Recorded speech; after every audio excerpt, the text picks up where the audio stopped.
WikiLeaks says Russia is not behind all of this. Some are not buying that. The Philadelphia Inquirer editorial board even asked, whose side is Trump on? Here now with Paul Davies. He's deputy editorial page editor of that paper. And so, Paul, thanks a lot for joining us today. So you all wrote this pretty florid editorial today, excoriating Trump for not taking this seriously. This was an attack on our democracy, on a free and fair election. How do you know exactly that Russia was behind this? Well, the President Obama has announced it, and the intelligence communities have said that that was their assessment. But they haven't offered any actual proof of it, and most of the accounts we've received about how they know this have been anonymously sourced. So, I mean, as a journalist, are you comfortable taking at face value the assurances of anonymous government officials about something that's important? Well, it's not just the president and the intelligence community. I mean, Senator McCain, Senator McConnell, they've also come out. They've seemed to have heard the briefings. I obviously haven't heard the briefings. I don't think the president would be taking actions or issuing sanctions against Russia or kicking Russians out of the country if he wasn't pretty sure about the evidence. Okay, so you just have faith that the president would not have a political motivation to do this, that nobody involved would have any other motive, that they all must be telling the truth? Is that what you're saying? The president, they talked about this back in September. It's not before the election. Before the election, there was even talk about the Russians being involved in the hacking. Right. So, I mean, they were mad, of course, because emails from the DNC were leaked to WikiLeaks somehow, and then emails from John Podesta's personal Gmail account were leaked, and some of those details were embarrassing. And I think it's on the basis of that that people are saying this election was hacked. So which of those facts that fell into the public view do you think Americans shouldn't have known before they voted in November? I mean, the troubling point and the point of the editorial was that if there's hacking going on and it's interfering with our elections and another country is doing that, that's a problem. That's a problem that undermines our democracy. And the point is, if President-elect Trump is just sort of shrugging it off and telling everybody to move on and it's not a big issue, that is the troubling aspect. And the point is, we should have the hearings and we should get to the bottom of what happened. Yeah. And as much that can be disclosed should be disclosed. I agree with you on pretty much everything you just said. The fact that the intelligence communities have said this, the intelligence communities have released this information, and I don't think they just go out and just release stuff and provoke a country just over politics. That strikes me as very that's never strange. happened before. I mean, come on. But let me just ask you this. You said everything. I mean, I agree with you. I want to know more. We all do. But you said this affected our election, and I'm not exactly sure how. Are you suggesting that the voting machines themselves were rigged, or are you referring to those emails? And if you are referring to the emails, are you saying that we shouldn't have seen those before we voted? If it influenced the election and caused people to vote one way or the other, that's the impact of what happened. If they're trying to get in and set the election. How did that influence people to vote? How did that happen?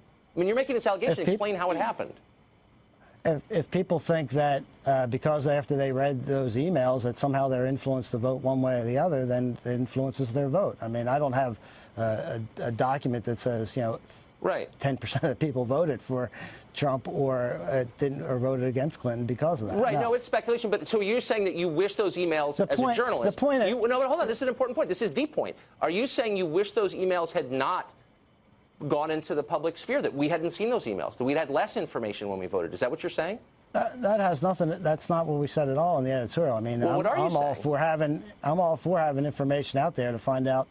The public should be fully informed when they go to. So why are you upset about what happened during the election? We got more information. What I'm upset about is that What I'm upset about is that President-elect Trump, it just seems to be blowing the whole thing off and telling everybody to move on. Well, wait a second. Relationships and connections to Russia and his friendship with his appointment to the Secretary of State and other friends that he's appointed, and his ties and his positive assessment for Putin is what's troubling. That's the part. I get that you don't like Putin and you don't like Trump, but you said, and I'm reading your editorial right here, you said, instead of standing up for the bedrock of U.S. democracy, free and fair elections, and then you said Trump has a cavalier attitude regarding Russia's efforts to undermine American democracy. And I just want to get right to the nub of what you are saying. How exactly, specifically, Did they prevent that from being a free and fair election? How did they undermine our democracy? By telling us things that you think we shouldn't have known? Yeah, if they're hacking into the computer systems and releasing information that influences our elections, that's troubling. Okay, so let me ask you the last question. If you could go back and undo that, would you do so? Would you make it so American voters didn't know the information they got from the WikiLeaks emails? I don't think a foreign country should be meddling in our You're not answering my question. I mean, regardless of what information is hacking what, that is the point. That is the main point. Do you think it was a good thing or a bad thing that we knew that information before we voted? I mean, it depends on where you're coming from. You know, if you want to know that information. How about as a voter? I don't know. Yeah. As a voter, is it better or worse to have that information? Having all your information is what you want from a voter, but having it hacked by a foreign government is not what you want. So you like the ends but not the means?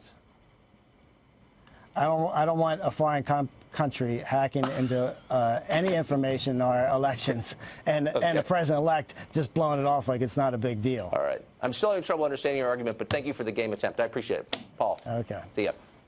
Well, will we ever be able to see anything from the Russia investigation, or would all remain classified? Fox News Chief Intelligence Correspondent Catherine Herridge is here with the answer. Catherine, great to see you. Well, thank you, Tucker. So we had this report last week from Homeland Security and FBI, which was really kind of thin in terms of the data that included about Russia, but it did identify 2 computer viruses, sort of phishing schemes to get information. Now, that is not a direct link to Russia, but these are viruses, if you will, that are often used by the Russian intelligence services. Okay.